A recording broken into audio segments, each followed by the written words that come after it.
Good morning, everybody. Today we launch Operation Restoring Justice. And as far as the people of this country is concerned, frankly, these measures can't come soon enough. As you know, we've been running over the course of the last 6 weeks our very successful crime campaign. It's seen us rise further in the polls. It's seen great new recruits, Vanessa Frake and Colin Sutton, joining our party. And today is the last instalment of that campaign ahead of our party conference in Birmingham on the 5th and 6th of September. Today we're going to talk about illegal immigration, in particular the boat crossings, but there's more, of course, to the story than that, and perhaps it's appropriate that we're here this morning after yesterday, the scenes in Dover that took place as 650 people arrived. 650 people yesterday arrived into Dover, and last I heard this morning, there are many more boats on the way today. That will take us up to about 52,000 people since this Prime Minister and this government came into power. The mood in the country around this issue is a mix between total despair and rising anger.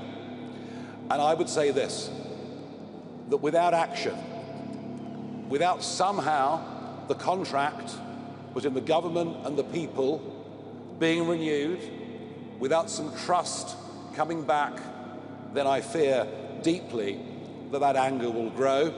In fact, I think there is now, as a result of this, a genuine threat to public order, and that is the very last thing that we want. And I've been saying, of course, for a long time that it's a growing threat to our national security.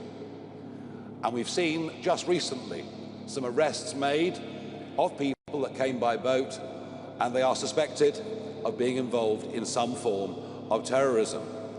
Huge numbers of undocumented young males who throw their passports and iPhone into the English Channel when they get to the 12-mile line, something that I've been out and filmed. These huge numbers of people do constitute a threat. And I suppose the growing anger in the country over the course of the last few weeks is a cultural one, in the sense that many of these young men come from countries in which women aren't even second-class citizens. And frankly, the public have now just had enough. And what began as a protest of mothers and concerned citizens outside the Bell Hotel in Epping has now spread right across the country. And all of it really poses one big fundamental question. Whose side are you on? Are you on the side of women and children being safe on our streets? Or are you on the side of outdated international treaties backed up by a series of dubious courts? The Channel crisis began with a trickle of dinghies in 2018. The numbers in 2018 and 19 were very small indeed. But I began to realize in early 2020 that virtually nobody that came via this route was being deported. They would have been, even in Tony Blair's government time. If you'd done that, you would have been deported, no question about it.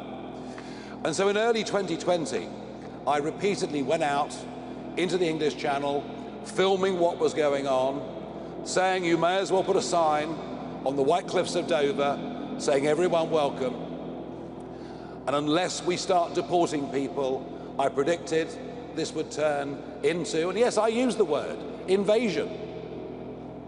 But 180,000 people later, what other word could possibly describe what has been going on? It is an invasion, as these young men illegally break into our country.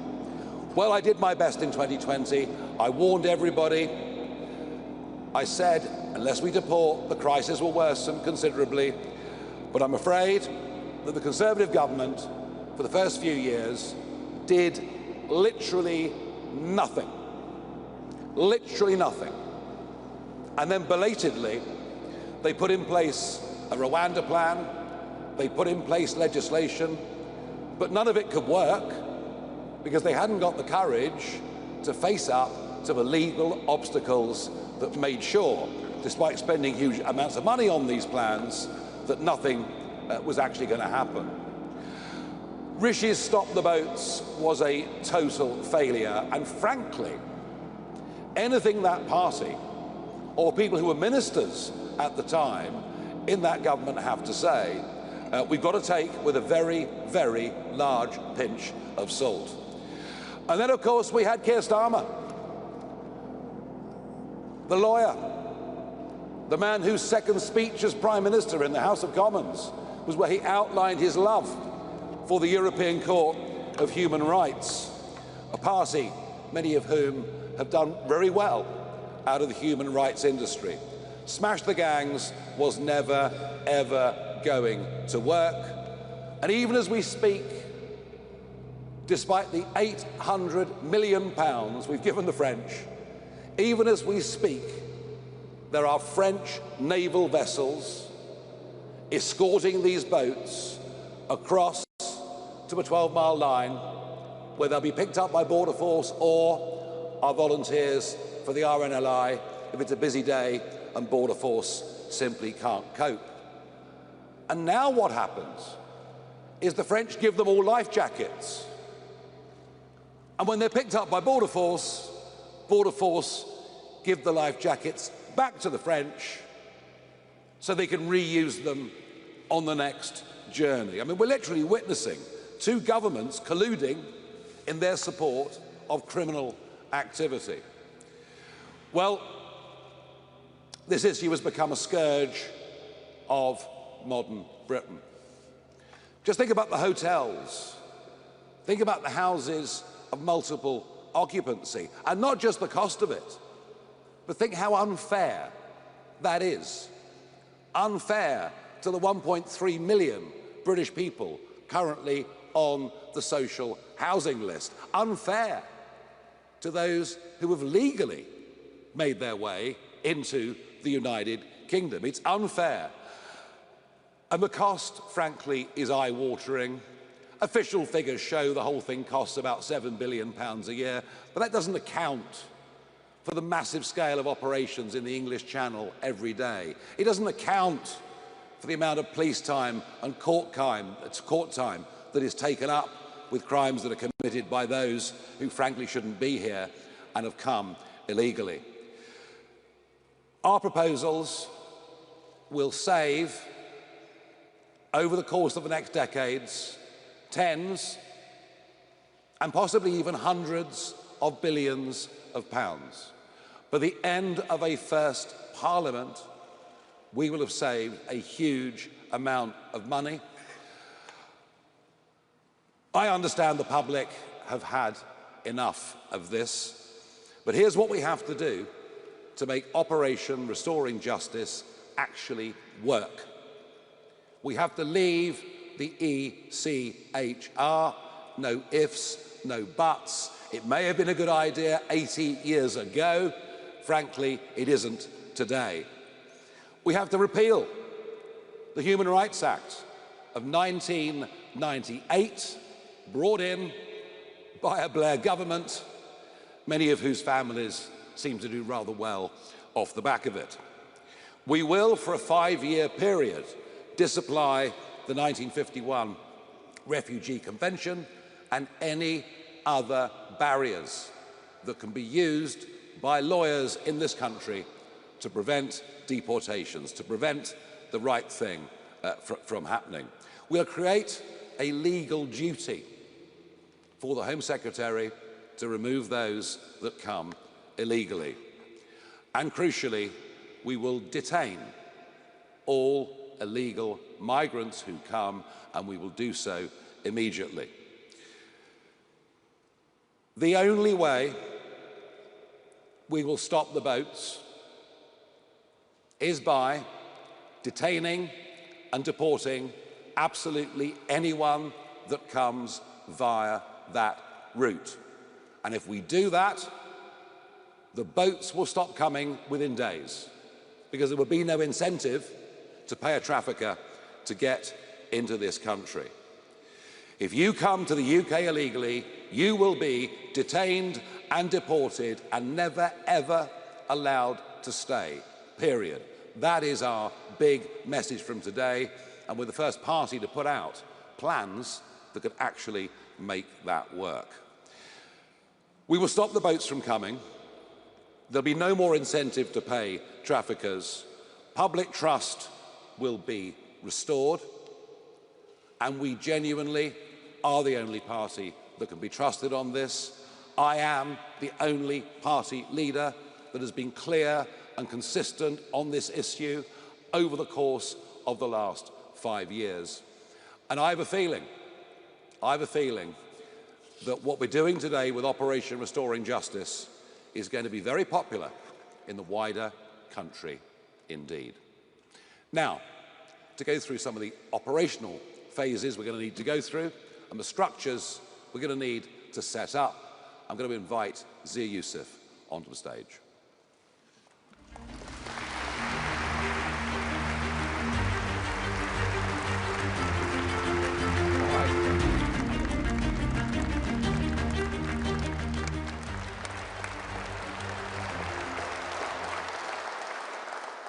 Thank you, Nigel, and thank you all for coming. Look, for decades now, successive Tory and Labour governments promised to get tough on illegal immigration. And yet, year after year, tens of thousands of fighting-age males, as Nigel said, have arrived on our beaches. In fact, the total number of illegal immigrants in the country now stands at least 1 million. The true number could be considerably higher than that. There's little doubt that the United Kingdom is being invaded. In fact, more people have arrived on our beaches illegally over the last 8 years than stormed the beaches of Normandy on D-Day. And they're rewarded for this by a political class that puts them up in hotels at the British taxpayers' expense, given free meals, free healthcare, free TV licenses, and as our Doge team has revealed, even free trips to the safari park and to the cinema. Even those that commit heinous crimes are routinely defended by so-called human rights lawyers who succeed in preventing even convicted rapist illegal migrants from being deported. All thanks to a legal system that prioritises the rights of foreign citizens over our own. Well, the patience of the British people is now exhausted. We're unwilling to accept that Britain's borders should be open and undefended, unwilling to accept that Britain must cede its sovereignty to foreign courts, and unwilling to accept that our own veterans who served our nation with valour and distinction be evicted from their homes to house fighting-age males from Iraq and Afghanistan who turned up on our beaches uninvited. This is a national emergency. It's a national security emergency, and it's time to put British people first. So, upon winning the next election, a reform government will launch Operation Restoring Justice, a 5-year emergency programme to track down, detain and deport all illegal immigrants in the United Kingdom. It will also immediately stop the boats from coming by sending a very clear message that being in our country illegally now has an ironclad consequence: immediate removal. Deportation is the ultimate deterrent. Our plan combines an uncompromising legal reset with national-scale, relentless enforcement through a new UK deportation command and a powerful foreign policy campaign. As Prime Minister, Nigel Farage will direct every instrument of state to ensure illegal immigrants are detained and deported. Reform will pass the Illegal Migration Mass Deportation Act to ensure that no activist judge can stop deportations. We will leave the ECHR, but that is nowhere near enough to get this job done. We must also repeal, not disapply, but repeal the Human Rights Act and replace it with a British Bill of Rights. We'll create a legal obligation for the Home Secretary to deport everyone illegally in the country, and will disapply all international treaties that are used to keep illegal migrants in this country. And yes, that means disapplying the 1951 Refugee Convention and the UN Convention Against Torture and the Council of Europe Anti-Trafficking Convention. That is a non-exhaustive list. These treaties will otherwise be used by activist judges to frustrate deportations, even after the repeals of the Human Rights Act and even after the UK leaving the ECHR. We will create sweeping new detention powers for the Home Secretary without Hardy L. Singh constraints. That means illegal migrants can be detained until they are deported. This is essential because activist lawyers routinely use Hardy L. Singh to secure their client's bail, after which the client disappears. And we'll pass a law that makes clear that if you came to this country illegally, you will never be granted asylum. End of story. This will mean all asylum claims will become inadmissible if made by a person within this Act's scope. So if you came to the country illegally, you'll never be allowed to stay. It strips the Home Office, the immigration tribunals and the higher courts of jurisdiction to even consider asylum claims, because a claim that cannot be considered cannot suspend removal and therefore cannot delay a flight. Nothing less than what we've just described will do. And when Nigel's Prime Minister, there will not be a lawyer nor a judge in the country that will be able to prevent a deportation flight from leaving. If you come to the UK illegally, you will receive a lifetime ban from ever coming back to our country. Re-entering after deportation will become a criminal offence, punishable by up to 5 years in prison. Deliberately destroying your identity documents, having come here illegally, will also become a criminal offence, punishable by up to 5 years in prison. We will pair this legislative reset with a UK deportation command. That is a dedicated force to identifying, detaining and deporting illegal migrants at scale. We'll create a cutting-edge data fusion centre that will automatically share data between the police, the Home Office, the NHS, the DVLA, HMRC and banks. This will allow Deportation Command to relentlessly track down and detain all those who entered our country illegally. We'll build capacity to detain up to 24,000 illegal migrants at a time. That enables us to deport up to 288,000 illegal migrants a year. Detention will mean deportation. No chance of bail, no chance of absconding. We will expand charter flights to 5 departures every day, and to guarantee success, His Majesty's Royal Air Force will keep a Voyager aircraft on standby as a hot spare. So even if a plane has mechanical issues, flights will not be stopped, deportations will not be delayed. And beyond our shores, our Foreign Office will act with the urgency of a nation that is determined. Return agreements will be secured. Countries of origin will take back their illegals. Where persuasion and financial incentives fail, we will use leverage. If a country refuses to take back their illegal migrants, we will stop issuing visas to people from that country, and if necessary, we will sanction them. Let there be no doubt, those who arrive illegally will be detained, deported, and banned for life from re-entering the United Kingdom. And this is not just a national security emergency, it's a fiscal emergency too. Right now, Britain is spending more than £7 billion every year on the costs of illegal immigration, and that excludes the huge cost items like the burden on the NHS. Billions are spent on hotels, community housing and welfare for those who have no respect for our laws. Those who obey the rules are forced to pay for those who break them. The cost of deporting those who are illegally will be £10 billion over 5 years, but in that same period, our plan will save the taxpayer over £17 billion. So the net saving to the British taxpayer will be very, very significant over 5 years. And over a decade, the savings will exceed £42 billion. That is money that is returned to hard-working families, to our schools, to our NHS, and to rebuilding Britain's prosperity.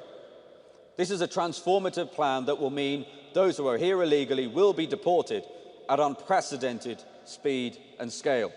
And I want to be clear that with Nigel as Prime Minister, a Reform government will show unflinching resolve to ensure that Britain regains control of its borders.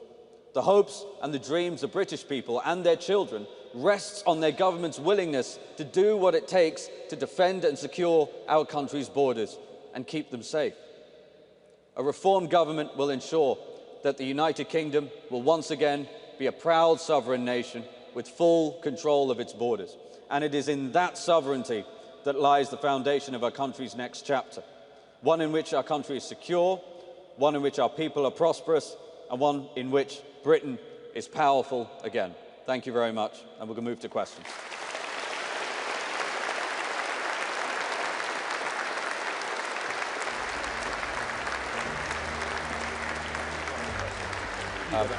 I'll go this side. This is my hearing. Zia, thank you very much indeed. Right, we have a pretty extensive list of questions from the press, and the first up is Ben Wright from the BBC. Thank you very much, Mr. Farage. Your plans could mean sending thousands of asylum seekers back to countries where they might face imprisonment, torture, even death. Does that bother you at all? And what happens if countries refuse to take people back? Does it bother me?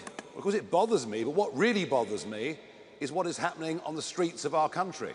What really bothers me is what is happening to British citizens. What really bothers me is, and you've seen this from the Bell Hotel onwards, the growing concern with justifiable evidence that women and girls are far less safe on the streets than they were before this began. So it's all about whose side are you on?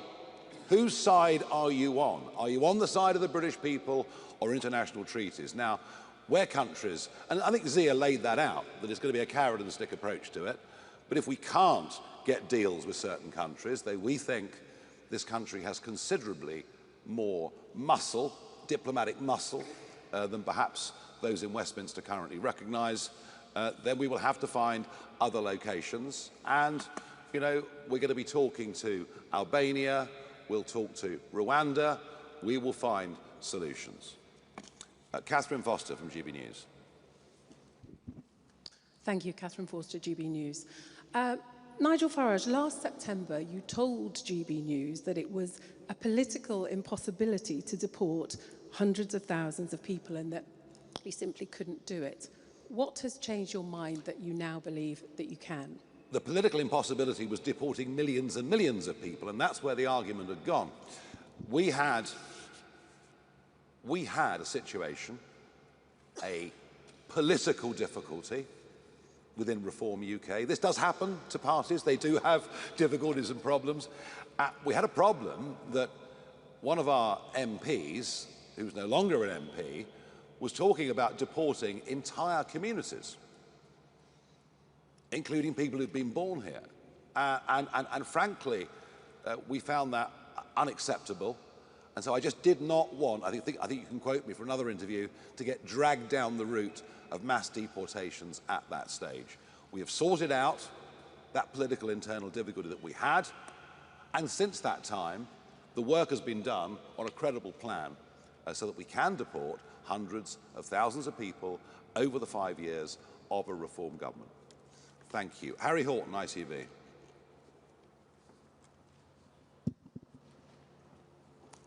Thank you very much. Harry Horton, ITV News. Nigel Farage, you've said that you can't be held responsible for everything that happens in the world. But if someone says that if you deport me, I'll be tortured, I'll face abuse, surely there is some responsibility on you to stop that from happening. And secondly, if I may, how far back does this go? Where do you draw the line? You say you're going to deport everyone who's arrived here illegally. What are the parameters for that? Yeah, I mean, look, you know, how far back you go with this is the difficulty, and I accept that. You know, and the next question that Zia and I will get asked is, what about those that are here illegally and have got children? So, you know, I'm not standing here telling you all of this is easy, all of this is straightforward. You know, and we had, of course, with the Windrush row, we had a situation there where people who'd come 50, 60, in fact, nearly 70 years ago had faulty paperwork. So there is an exercise of common sense that has to come in here. But do we realistically think, Zia, we can deport 500,000, 600,000 people in the lifetime of the first Parliament? Totally, yeah. I mean, so look, one of the key points to make here is if you look at the population who are illegally, and by the way, this is difficult because you're trying to count the uncountable almost by definition. You're talking north of 650,000 adults without children who are in this country illegally. And by the way, those are the ones the British people are most concerned about. They're the ones who in some cases are terrorising local communities, hanging around bus shelters. Let's start with deporting them. Let's get that done promptly and efficiently. Yeah, and of course, once we start this, people will not in future be coming to Britain illegally. The precedent for this is Australia in 2012, where within 2 weeks of Tony Abbott taking the right actions, the boats stopped coming from Indonesia. The solution to this is not difficult. It's been the lack of political will to put in measure the right places is why we're now in this position where, as I said earlier, the public are between a mixture of utter despair but increasing and growing anger. Serena Bankin-Singh from Sky. You've said that you're going to detain anyone who arrives via small boats. Will that apply to women and girls? And what about unaccompanied children? Will they remain in Britain while their parents are turfed out? And then you said you would leave the UN Torture Convention. Australia and the US haven't done this. Are you comfortable of the risk of people being killed or tortured if they're sent back to their country of origin? And will pulling out of these international treaties lose UK credibility on the international stage? Well, we're talking about disapplying for up to 5 years a variety of conventions that do need broader debate and certainly at a UN level need reform and change. As far as the ECHR is concerned, we're very much of the view that it's a body that they say is separate from the European Union, but you know, I could walk from my office in Strasbourg straight into the European Court of Human Rights. They're joined at the hip. I don't see any prospect, frankly, in the short term, of the ECHR being reformed. Now, you might argue that Germany, who now, of course, have a whole series of deportation flights set up. You might argue that Denmark, which now has a zero asylum policy, you might argue that, well, if those countries can do it, why can't we do it? But, of course, the problem has been our own judiciary. We have to remove the tools from our own judiciary for them to be a barrier to this process. And yes, women and children, everybody on arrival will be detained. And I've accepted already that how we deal with children is a much more complicated and difficult issue. But you know what? The people protesting outside the Bell Hotel and at 30 migrant hotels on Saturday around the country weren't doing it because of the few children coming. They were doing it because over 3/4 of those that come are young, undocumented males who come from cultures that are entirely different from ours, who are very unlikely to assimilate into our community, who pose a risk to women and girls, and some of them, I'm afraid, pose a risk to national security. So that's pretty clear, I think, what our priorities are. Paul McNamara, Channel 4. Hi, Mr. Farage. There is a realistic possibility that if you go forward with this, there might be a case where someone arrives in the UK by a small boat, you send them back to the country from which they came, and they will be tortured or killed because of a decision that you've made. How does that sit with you? Well, the alternative, of course, is to do nothing. I mean, that's the very clear alternative, is we just do nothing. We just allow this problem to magnify and grow. We head to a point where and I genuinely, I'm not, I don't want this to happen. I want our proposals to be accepted so that we can prevent civil disorder from happening. But that is the direction this country is headed in. And we cannot be responsible for all the sins that take place around the world. It's just literally impossible. But we can recognise that the primary duty of a British government is to protect the integrity, the safety and security of its own people. That's why we have to do this. I mean, Zia said in his speech that nothing short of these measures will work. And I think we all genuinely believe that. If we allow any loopholes to remain open with this, it isn't going to happen. Is this a perfect world? Are these things all that we want to do? Well, we shouldn't have been put in this position. But we've been put in this position by Conservative and Labour governments. We have to do something tough. We have to do something radical. And this is a plan that will work. Andy Bell, Channel 5 News. Thank you, Andy Bell, 5 News.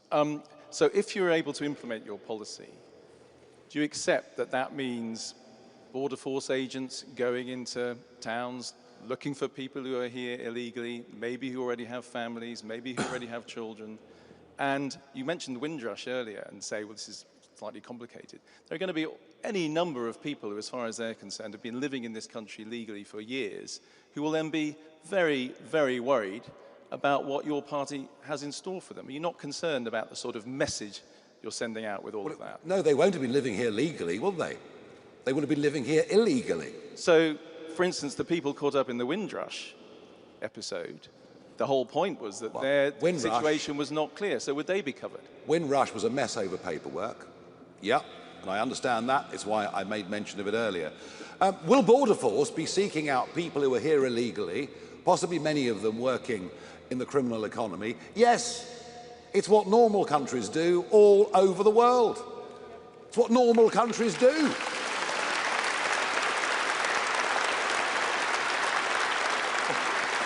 I mean, what sane country? What sane country would allow undocumented young males to break into its country, to put them up in hotels? They even get dental care. How about that? Most people can't get an NHS dentist. This is not what normal countries do. We are talking about normality. And actually, the funny thing is, I'll say it once again, in the first Blair government, if you came here illegally, your feet didn't touch the sides. But it is this gradual drift. Ever since, really, I think, the Human Rights Act was incorporated into UK law, it's this gradual drift to just accepting that anything goes. Well, we're not accepting it. And I tell you what, there's a big silent majority out there who are not accepting it either. And they are crying out. They are desperate to have some leadership that's got some courage. They're desperate for a political party that can put forward people who genuinely will put the needs of the British people first. That is what government is supposed to do. Thank you. Christopher McCowan from the Press Association. Thanks. Chris McKeon, PA. One of the countries you suggested sending people back to was Iran, a country which poses a national security risk to the UK and has attempted to kidnap and murder people in this country. What financial incentives are you suggesting you offer them to take deportees back? Can I be clear that no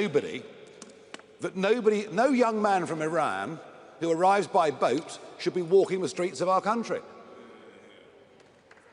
Under no circumstances.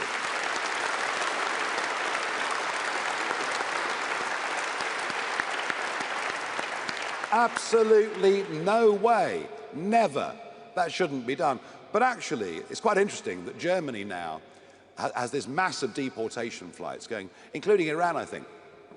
Well, what we're seeing, one thing I just want to very quickly make about when we're talking about returning people to Afghanistan or returning people potentially to Iran, or I was asked earlier today, would you send young women, would you send women back to Afghanistan? Well, what about the fact that men from Afghanistan, because it's predominantly men from Afghanistan and Iran are streaming across the channel illegally on almost a daily basis. In fact, sometimes they say, would you send them back to, quote, woman-hating Afghanistan? Well, why are British women being subjected? Because it's not the women who are coming. In fact, most estimates put the total population of women and young girls from Afghanistan in this country legally at less than 2,000.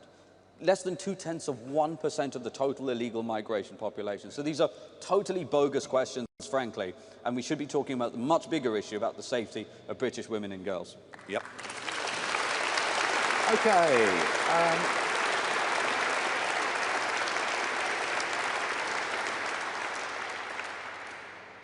I think one of the most interesting things about this press conference and about the media the last few days is the questions that are being asked about the practicalities of individual pieces of implementation. What I notice, there's very little pushback from the media against the idea that we really are in very, very big trouble in this country. And I think every one of you know, it was interesting, I thought Andrew Neil's piece in the Mail on Saturday was very reflective. I think everyone understands we have a massive problem here. We are not very far away from major civil disorder. And so I think the acceptance as a whole of the big picture that we're putting forward shows you that once again, it's reform that are leading national debate. Noah Hoffman from The Sun. Thank you, Ms Farage. Noah from The Sun. You were just mentioning there about this growing anger, this seething anger at Sir Keir Starmer for what some people think putting the human rights of foreign rapists above British families. But there's still around 4 years until another general election, and a lot of people will be feeling very helpless and like they want something to happen quicker than that time. So how would you recommend members of the public should put pressure on a Labour government to do more than just cite human rights laws and actually tackle this issue? I think that one of the things I've learned over quite a long time in this game is that if you lead with arguments, if you get the public to follow you, the other politicians start to change their tune. And let's face it, this is a Labour government famed for its number of U-turns already. So I would urge everybody out there that's got a Labour MP to go to that MP and say to him or her, unless you get a grip on this, we will absolutely not be voting for you next time round and you will lose your seat. And if that happens on a big enough scale, I think it could be a remarkable effect of concentrating the mind. 4 years to the next election? Do you really think so?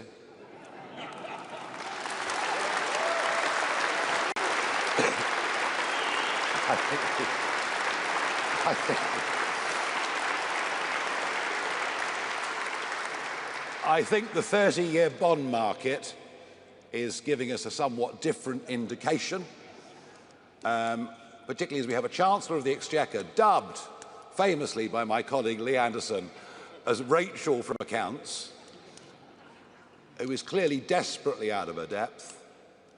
And actually, I'm not sure there's anybody in the cabinet that really has a clue how to turn around the economic downward spiral and possibly even fiscal doom loop that we're beginning to enter into. So they may not last quite as long as you think.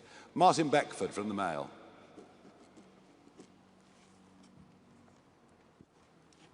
Thank you very much. Martin Beckford from the Daily Mail. We know that Afghans make up the largest proportion of small boat crossings, about 6,000 in the past year. We know that lots of people who work with British and American forces are still trying to flee the Taliban. Would you make any exceptions for them and allow them to stay? Yes. You would? Yes, absolutely. Right. There were brave Afghans who supported the British forces and American forces during that 20-year war, who, of course, absolutely, of course, deserve recompense for the enormous risks they took. And by the way, Martin, just bear this in mind. This country has taken 500,000 refugees since the Brexit referendum. This country is not closed-minded to groups that genuinely face persecution, to groups that genuinely are refugees.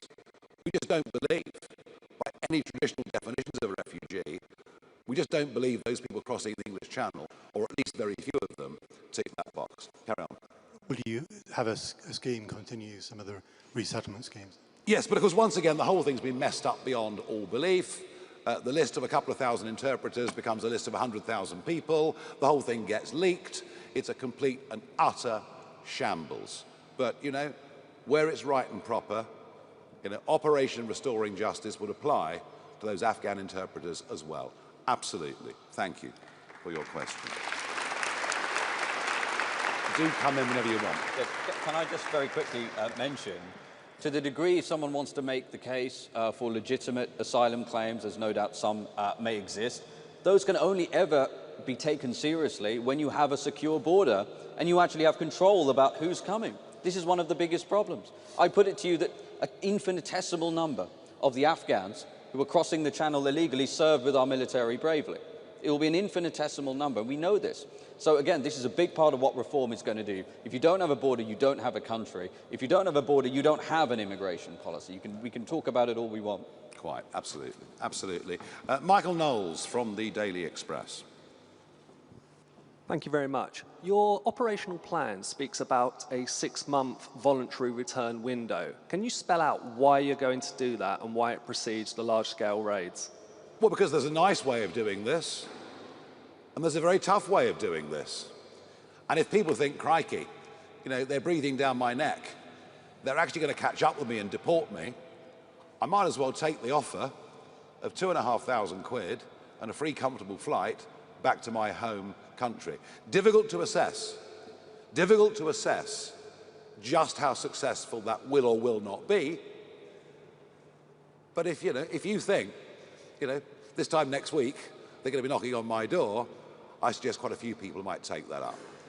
And I think that is part of our sort of carrot and stick approach to individuals illegally in Britain, but equally to other countries as well. Yeah. We will try to make it easy. And after all, the countries we're talking about, we're giving nearly all of them foreign aid anyway. So there are ways that we can offer them constructive deals to take back their people, or we can get tougher by applying diplomatic or economic pressure. Can I just add as well that it's also much cheaper, frankly. I know I might stick in the throat a little bit paying people who are coming illegally, but if you look at the Department of Homeland Security, we've looked a lot at what the Trump administration has done. The DHS have said, their voluntary program's about $1,000, $1,500 relative to $17,000 for an enforced deportation. And as Nigel said, one of the things that will happen immediately once we pass this legislation is UK Deportation Command will start issuing letters informing them, we know we're on to you, and if you don't take this voluntary program, you're gone forcibly in 6 months' time. Yeah. James Hill, Spectator. The risk of a British Bill of Rights is that it simply empowers those same activist judges that you've decried here today. Would it not be preferable instead to simply repeal the 1998 Human Rights Act, leave the ECHR and go back to the old system of legal governance? Yeah, I mean, common law really is what you're talking about, and that's how we used to do it. And, our tradition has always been that we're free-born people, that everything is allowed, unless there is a law that specifically prohibits us from doing something, as opposed to the more European system of state-given human rights, which incidentally they can withdraw pretty much at a moment's notice. Look, we've used the Bill of Rights as a term because it is an historic term in British history, but it won't be full of European-style human rights. It'll be a reassertion of what the basic liberties are of people in this country. And let me assure you of one thing. It will include the right to free speech, which I'm afraid to say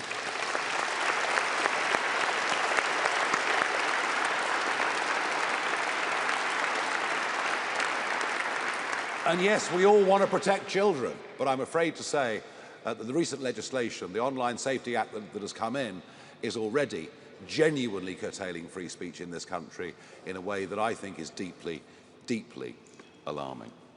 Aubrey Allegressi from The Times. Hello, Mr. Farage. Aubrey Allegressi from The Times. There are a very few number of disused or surplus RAF bases. So to prove that this plan is viable, can you name any that you would use, either to hold migrants or to operate deportation flights from? And would they, for example, include RAF Scampton? And if I may, why do you want these powers to sunset after 5 years? Is it because you're concerned they could be used by a future government in a way you don't foresee? No, because, look, we do think there is hope that the 1951 Refugee Convention at the UN can be revisited and redefined for the modern world.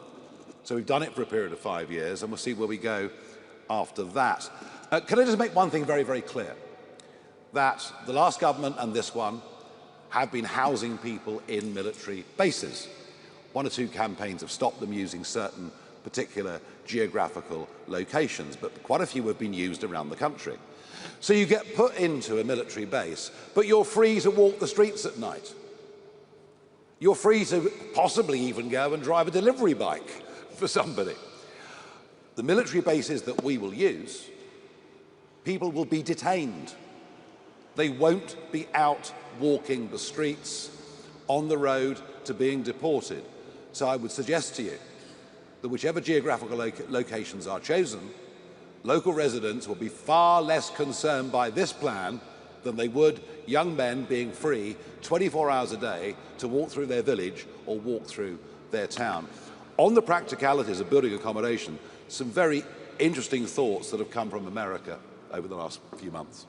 Yeah, look, there's 100,000 square miles of landmass in this country. We're going to need about a third of 1 square mile for the entire detention estate of the incremental 21,000 that we're talking about here. And Trump, whatever you think of President Trump, he has cut illegal border crossings by 97%. They said that it couldn't be done. He has done it. How? Because ICE has gone out and made 150,000 arrests and embarked on these deportations. If you look at the detention capacity he created in Florida, he created 3,000 beds in 8 days. If we were to be able to do it at that rate, we'd have the whole 24,000 up and running in 2 months. That's not in our numbers, but there is modern technology. These steel modular structures, these are all things that we can use. This notion that Britain can't do anything, Britain can't build anything, is for the birds. It's just about the political will.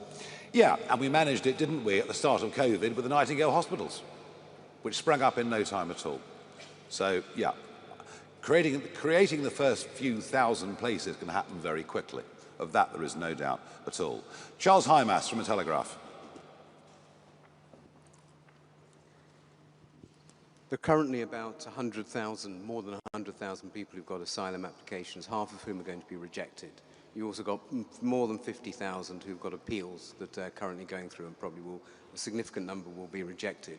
So when you come, if you were to win the next election, you're going to have tens of thousands, hundreds of thousands potentially of failed asylum seekers. Are you going to deport them?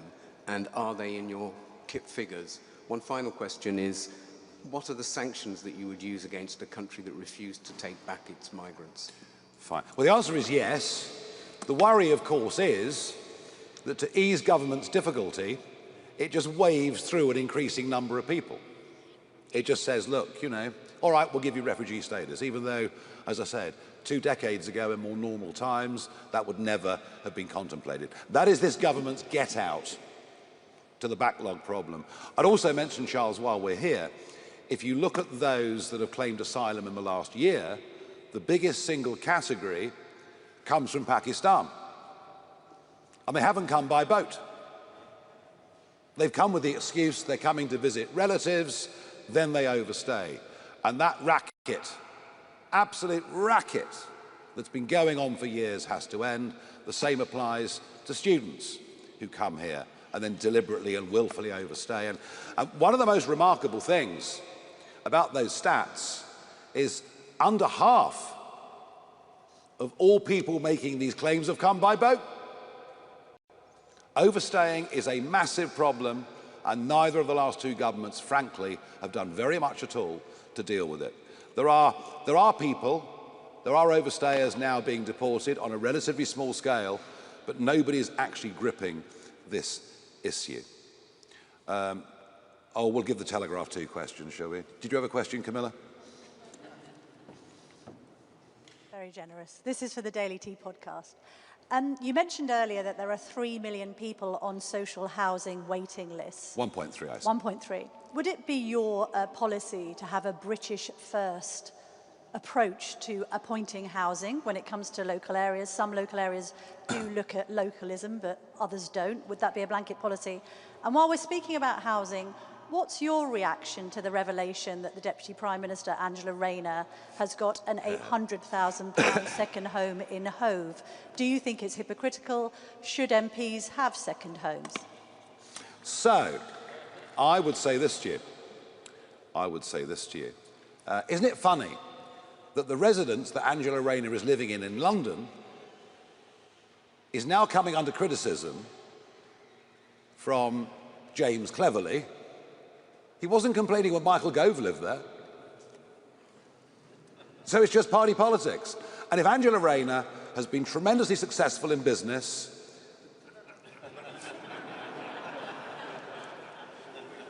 and managed to acquire a property portfolio and done it properly, well, jolly good luck to her. And this whole sort of hair shirt approach. I mean, I think probably most of the press want politicians in sackcloth and ashes, would like us all to go vegan and give up drinking. Well, it's not happening here. That I can assure you. Do you want to answer the other bit or not? That was the other bit. We are opposed to 2-tier justice within our country. We are opposed to 2-tier policing within our country. We are opposed to two-tier sentencing. We've just seen Lucy Connolly coming out of prison as Ricky Jones walks free. And yes, I know the circumstances were different.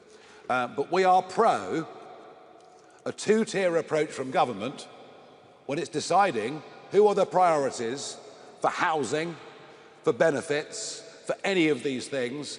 Is it British-born people, or is it people swanning in from all over the world? And we are pro British in this country having more rights than those that have recently come. Yes, yes, yes. And in time, you know,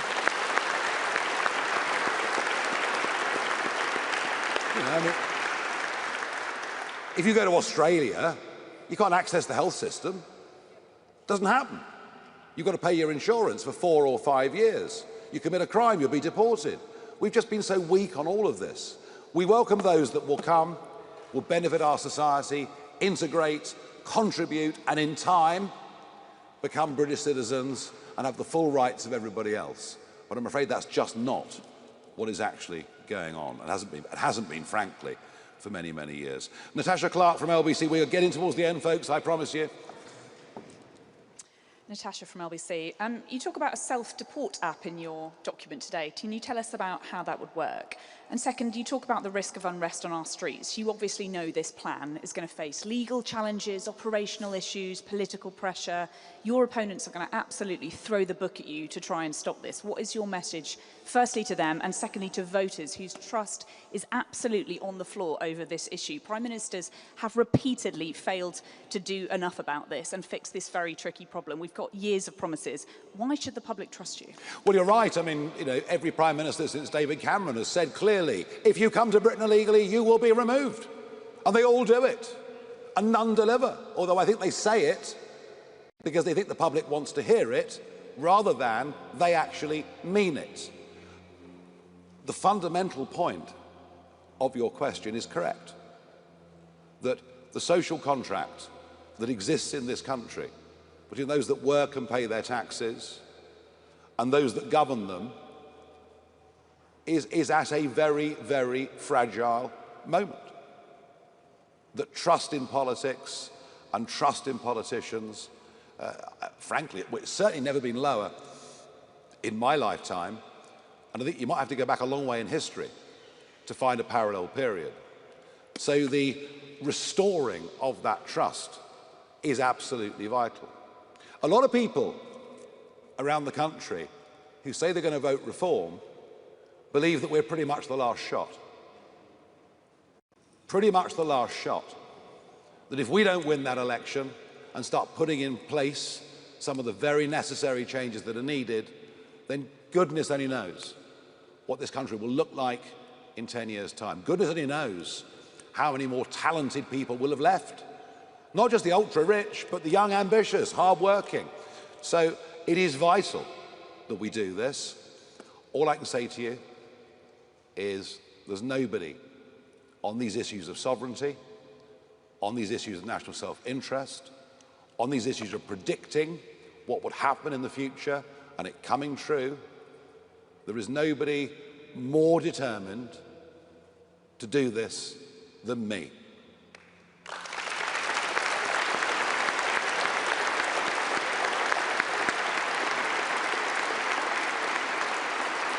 Okay, Eleanor Langford from the iPaper. Hello, Mr. Farage. Just to confirm, are you willing to negotiate with the Taliban and potentially pay them tens of millions of pounds to allow increased returns from the UK? And one more, if I may. Are you concerned that leaving the ECHR could jeopardise the Good Friday Agreement? Could jeopardise? The Good Friday Agreement. Yeah, I mean, look, you know, Blair, of course, wrote the ECHR into everything. He wrote it into everything to try and embed it deeply in British law. Can we renegotiate the Good Friday Agreement to get the ECHR out of it? Yes. Is that something that can happen very, very quickly? No, it'll take longer. It'll take longer. So unfortunately, and for a variety of reasons, previous governments have placed Northern Ireland, I'm afraid, in a different position to the rest of the United Kingdom, something that we vigorously opposed. It will take a little bit longer with Northern Ireland. Zia? Yeah, so look, I just want to very quickly go back to the question about the app as well, because again, we want to emphasize that the goal is to get as many people to leave voluntarily.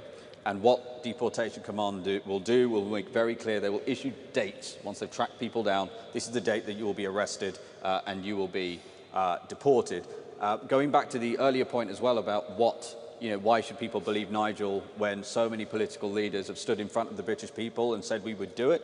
Well, one of the signs that this is going to work is how, number one, the human rights lawyers, the so-called human rights lawyers, are furious. That's a really good positive indicator that this plan will work, because these people, there's an industrial complex. I've seen this in courtrooms, an industrial complex of so-called human rights lawyers who defend the human rights of foreign citizens at the expense of British ones. And to James Heal's question earlier about the British Bill of Rights, I will tell you this. The draftsmen who put this legislation together have been under a very, very clear and strict instruction. When Nigel's the Prime Minister, there will not be a judge in the country that will be able to prevent a single plane from departing. And that is why...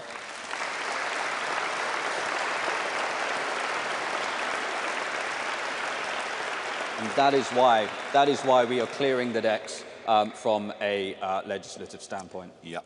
Anna Gross, Financial Times.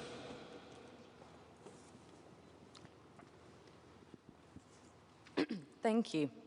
You said that we're facing a massive and unprecedented crisis of people coming over to the country to claim asylum. The numbers have gone up. It was 108,000 in 2024, but this was only the 17th highest number in Europe per capita of the population. Are you willing to acknowledge that this is an international phenomenon, that Britain is much less affected than many other countries, and that there are millions of people in the UK that want to provide refuge to those who may be killed in their home countries? In 2015, the boats started crossing the Mediterranean. Jean-Claude Juncker, who at the time was the President of the European Commission, announced that the EU would put in place a common refugee and asylum policy for the European Union. And I was there through all of it. And I spoke repeatedly in parliamentary debates. And I said, if you allow anyone that sets foot across the Mediterranean to stay in the European Union, millions will come. Do not make this fundamental mistake. Of course, they did. And one of the reasons for voting Brexit was to prevent that catastrophic mistake that was made by the European Union, compounded by Angela Merkel in the most astonishing and stupid way. One of the reasons for Brexit was to get ourselves away from that necessary obligation, in that a few years in a European country, they become European citizens, they could come to Britain. So I've been right about this from the very start, singularly, alone, right about this from the very start. If you make it easy for people to come, they will come. It's just as simple as that. And it is, to the deep regret of everybody, especially 17.4 million Brexit voters and many, many more, that despite the fact we've got back control of our lives, we've actually not bothered to use it properly. We should not be paying for the mistakes of the European Union. Esme Kenny from the Oxford Mail. Thank you. Esme Kenny, Oxford Mail. Yes. So we're not far away from Campsfield House, which is a detention centre which closed in 2018. The current government have said that they want to reopen and expand the site. What would a reform government do about Campsfield House, and how would it respond to the backlash that reopening the site has faced from local residents and the district council? Yeah, I mean, look, nobody wants a hotel near them. Nobody wants an HMO near them. No one wants a detention centre around them. Well, at the moment, they've got lots of them all over the country. And I'm not going to be drawn. I'm not going to be drawn. I'm aware of the problem, of course. I'm not going to be drawn on the specifics of any individual geographical location. Because if we were to do that and present it as a plan, what the government would probably do is sell off the site and turn it into a solar farm. So we're going to keep... It's true.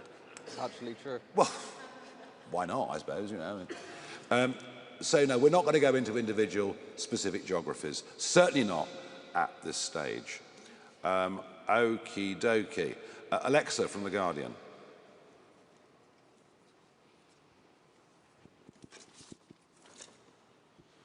Thank you. Elisa Addy from The Guardian. Misspelled, sorry. Yeah. Sorry. Your plan promises mass deportations at a cost of £10 billion over 5 years, yet the Centre for Migration Control, which is led by your former colleague Rupert Lowe, proposed a near identical plan at a cost of around £47.5 billion. So why do you believe you can deliver the same scale of deportations for less than a fifth of that price? Because Zia's really good at maths. Okay, right, now, the last question. The last question of this conference goes to David Burke of the Daily Mirror. This is the last one. David, where are you? Thank you very much, Mr. Farage. Last year you said that Judeo-Christian values were at the root of everything in this country. You've previously called for a muscular defence of Christianity. We saw under the Tories, the Church of England bishops were probably among the most vocal critics of the Rwanda plan when it came to the Lords. It seems, frankly, ludicrous that they'd fall behind sending people to the Taliban, to Eritrea, to Iran and so forth. If you found yourself in a position where senior Christian leaders oppose the plans on moral grounds, are you prepared to say, I don't care, and do it anyway? And if so, isn't there a hypocrisy built into that? Well, look, I mean, you know, whoever the Christian leaders are at any given point in time, I think over the last decades, quite a few of them have been rather out of touch, perhaps with their own flock. Given the types of people appointed to be the Archbishop of Canterbury, that's probably the biggest understatement of the day. We believe that what we're offering is right and proper. And we believe for a political party that was founded around the slogan of family, community, country, that we are doing right by all of those things with these plans we put forward today. Somebody else asked me a moment ago about the pressures from the establishment that we'll face. Yes, of course there'll be pressures from the establishment. Of course there'll be condemnation from all sorts of parts of society. But no big, fundamental change that advances people's lives ever comes without a battle against the establishment, a battle against the existing interests, as Zia mentioned a moment ago, the human rights industry, etc. Some of this will be hard, but that's why we have to get a proper mandate for it at an election, and it's why I believe that as a result of what we're doing today, the general centre of gravity of this debate will move considerably between now and the next general election. And I think a lot of people who maybe now are criticised, I've noticed actually one or two commentators, you know, who would have been, even a handful of years ago, would have said really quite vicious things in their commentaries about these proposals, are now saying, well, you know what, actually, you know, I can't walk down the King's Road and wear jewellery anymore. You know, something fundamentally is going wrong. This feeling that we're living in broken Britain. And this is, of course, but one part of broken Britain, but it's the most visible part, and it's the part that is leading to the greatest anger in the country. Right, can I say thank you very much indeed, everybody? Well done.